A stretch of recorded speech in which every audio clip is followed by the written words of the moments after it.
Seeing God in everything, there was a monastery in a certain place. The monks residing there went out daily to beg their food.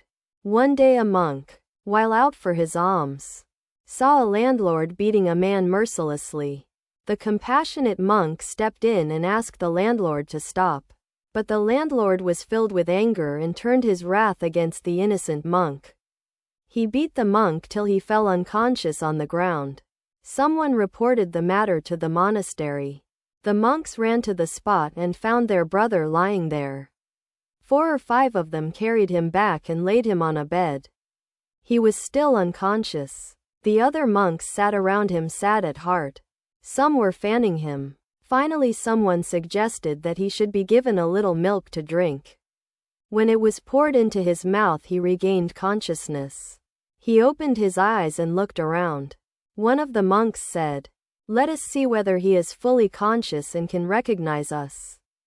Shouting into his ear, he said, "Revered sir, who is giving you milk?" "Brother," replied the holy man in a low voice, "he who beat me is now giving me milk." But one does not attain such a state of mind without the realization of God. Manilal, sir, what you have just said applies to a man of a very lofty spiritual state.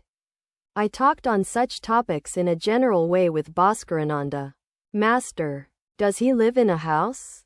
Manilal, yes, sir, he lives with a devotee. Master, how old is he now? Manilal, about 55. Master, did you talk about anything else?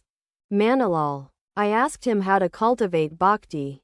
He said, chant the name of God. Repeat the name of Rama. Master, that is very good. The worship was over in the temples and the bells rang for the food offerings in the shrines. As it was a summer noon, the sun was very hot. The flood tide began in the Ganges and a breeze came up from the south. Sri Ramakrishna was resting in his room after his meal. The people of Basirhat, Rakal's birthplace, had been suffering from a severe drought during the summer months. Master, to Manilal, Rakal says that the people in his native village have been suffering seriously from a scarcity of water. Why don't you build a reservoir there? That will do the people good. Smiling, you have so much money. What will you do with all your wealth? But they say that Telis are very calculating. Quote, all laugh. Manilal was truly a calculating man. Though he suffered no lack of money. In later years he set up an endowment of 25,000 rupees for the maintenance of poor students. Manilal made no answer to these words of the master about his caste characteristics. Later on, in the course of the conversation, he remarked casually, Sir, you referred to a reservoir. You might as well have confined yourself to that suggestion. Why allude to the oilman caste and all that? Some of the devotees smiled to themselves. The master laughed. Presently a few elderly members of the Brahmo Samaj arrived. The room was full of devotees.